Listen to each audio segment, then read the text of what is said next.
Bonjour et bienvenue. On va explorer ensemble la physique absolument fascinante qui se cache derrière les couleurs les plus éclatantes de la nature. C'est un spectacle qui se passe juste sous nos yeux tous les jours. Qui n'a jamais été émerveillé devant une bulle de savon? C'est magique. Mais alors, une question se pose. D'où viennent ces couleurs qui dansent à sa surface? Eh bien, c'est exactement le mystère qu'on va résoudre aujourd'hui. Alors pour comprendre le secret de la bulle, il faut qu'on revienne à la base, à l'ingrédient principal de ce spectacle, la lumière. Qu'est-ce que c'est au juste? Allez, on plonge dedans. Ok, il faut bien distinguer deux choses. D'un côté, on a la lumière dans laser, vous savez, c'est simple, c'est pur, une seule couleur. Ça, c'est ce qu'on appelle la lumière monochromatique. Et puis de l'autre, on a la lumière du soleil, la lumière blanche qu'on connaît tous. Et elle est beaucoup plus complexe. On l'appelle polychromatique. Quand je dis complexe, c'est parce que la lumière blanche, en fait, c'est un véritable cocktail de toutes les couleurs de l'arc-en-ciel. Chaque couleur a sa propre signature, si on veut, une longueur d'onde bien spécifique. Retenez bien ça parce que c'est vraiment la clé de tout ce qui va suivre. Maintenant, imaginez qu'on fasse passer cette lumière blanche à travers un obstacle minuscule, comme une fente. Il se passe un truc un peu étrange, un phénomène qu'on appelle interférence. Et là où ça devient vraiment intéressant, c'est que chaque couleur de notre cocktail de lumière va réagir à sa façon.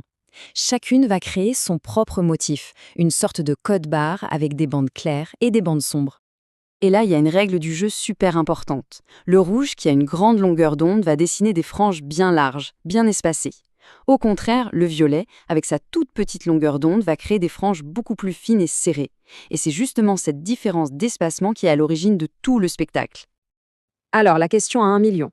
Qu'est-ce qui se passe quand on superpose tous ces codes barres de couleurs, chacun avec son propre espacement, sur un même écran? Eh bien, on assiste à un incroyable ballet de couleurs. Pour bien comprendre, on va décomposer ce spectacle en 3 actes. On va partir du centre de l'image et s'éloigner petit à petit vers les bords. Acte 1, le centre. Pile au milieu, toutes les ondes lumineuses, peu importe leur couleur, arrivent parfaitement synchronisées. Elles ont fait exactement le même chemin. Du coup, elles s'additionnent. Et le résultat de ce mélange parfait de toutes les couleurs, c'est quoi? Du blanc. Un blanc super brillant, super pur. Maintenant, acte 2. On s'écarte juste un tout petit peu du centre. Et là, le ballet se désynchronise. Vous vous souvenez? Les franges violettes sont plus serrées. Donc, leur première bande lumineuse apparaît plus vite que celle des franges rouges. D'un coup, les motifs ne sont plus alignés. Et qu'est-ce que ça crée, ce décalage? Des franges irisées, de vrais petits arcs-en-ciel.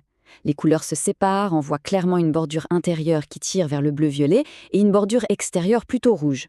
C'est un phénomène bien connu, on appelle ça les teintes de Newton.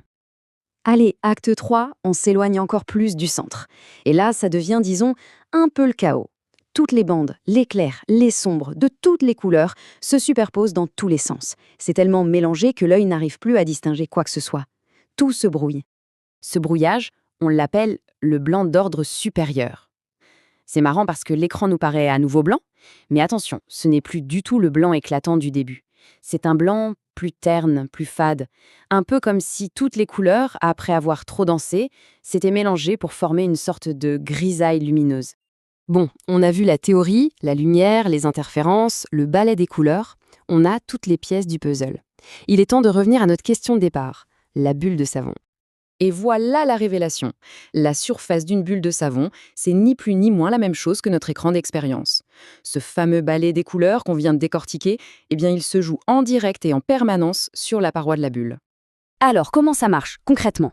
La paroi de la bulle, c'est juste une pellicule d'eau savonneuse ultra fine. La lumière qui arrive va se réfléchir à la fois sur la face avant et sur la face arrière de cette pellicule. On a donc 2 rayons lumineux qui vont se superposer, qui vont interférer, et là tout dépend de l'épaisseur de la paroi. À un endroit donné, une certaine épaisseur va annuler le bleu, par exemple, mais va renforcer le rouge.